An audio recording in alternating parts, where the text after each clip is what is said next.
दोस्तों, मैं आपकी राधिका। हमारे यूट्यूब चैनल पे आप सभी का बहुत बहुत स्वागत है। मेरा बारंबार प्रणाम आप सभी को। और एक प्यारा सा मैं गीत लाई हूँ। हमें पुराने रीति रिवाज के गीत बहुत अच्छे लगते हैं, जो पारंपरिक गीत हैं। अब तो लोग बना के गाने वाले गीतों में वो चीज़ नहीं आती, वो लहर नहीं आती है जो हमारे पारंपरिक गीतों में आती है। तो पहले हमारे यहाँ सुहाग धोबन देती थी। धोबन का सुहाग अच्छा माना जाता था, बुलाई जाती थी और उनको नेक चार भी दिया जाता था और खुश करके भेजा जाता था। सुहाग उनसे लिया जाता था। अब तो बुआ और भाभी कौन कौन किस किस को कौन दिलवा दे, इसका कुछ पता ही नहीं है। लेकिन जो सुहाग था, पहले धोबन का ही सुहाग अच्छा माना जाता था। तो आप लोग एक सुंदर सा गीत सुनिए धोबन बहन के ऊपर। पारंपरिक सुहाग गीत है ये।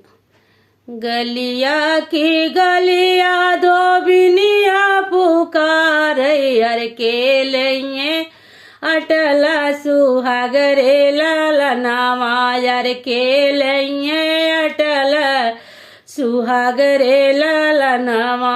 गलिया की गलिया धोबिनिया पुकार यार के लिए अटल सुहाग रे लालनावा यार के लिए अटल सुहाग रे लालनावा।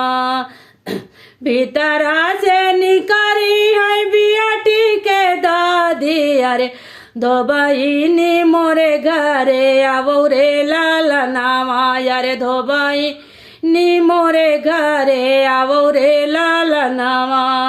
मोरे घर बाटी कन्या कुमारी अरे वही लई है अटला सुहाग रे लालनावा। अरे वही लई है अटल सुहाग रे लालनावा। यट यक चुटकी दोई धोबिन दुई चुटकी दियाई अरे तीसरे में पूछैया का बात रे लालनावा। अरे तीसरे माँ पूछैया का बात रे लालनावा। काऊ देबा मोरे बाबा सुहागवा के दमावा अरे हंसता खेलत घर जाई रे लालनावा। अरे हंसता खेलत घर जाई रे लालनावा। काऊ देबा बाबा सुहागा के दमावा अरे हंसता खेलत घर जाई रे लालनावा। अरे हंसता खेलत घर जाई रे लालनावा। तो देखो बाबा क्या कह रहे हैं। हंसी हंसी बुआ ले है बियटी के पापा अरे सुना धो बनिया राजा हमारे रे लालनावा।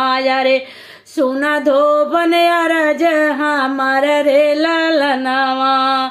सवा देखो कह रहे हैं तुम्हें खुश करके हम भेजेंगे, तुम चिंता मत करो। तो देखो देने को क्या क्या दे रहे हैं। सवा शेर सोनावा हो सवा शेर चंदिया अरे दिया बे हम छकड़न लादाई रे लालनावा। अरे दिया बे हम छकड़न लादाई रे लालनावा। सवा शेर सोनावा हो सवा शेर चंदिया अरे दिया बई हम छकड़न लादाई रे लालनावा। अरे दिया बई हम छकड़न लादाई रे लालनावा। तोहरे धोबिया का घोड़ा हम दिया बई अरे चढ़ी के नी जय ससुराल रे लालनावा। अरे चढ़ी के नी जय ससुराल रे लालनावा। तोरे धोबिया का घोड़ा हम दिया भैया चढ़ी के नी जइए ससुराल रे लालनावा। यार चढ़ी के नी जइए ससुराल रे लालनावा। यतनी बचन जाबा सुनी है धोबिनिया यार बियटी का देहली सुहाग रे लालनावा। अरे बियटी का देहली सुहाग रे लालनावा। जुग जुग बढ़ई बेटी तोरा सुहागवा।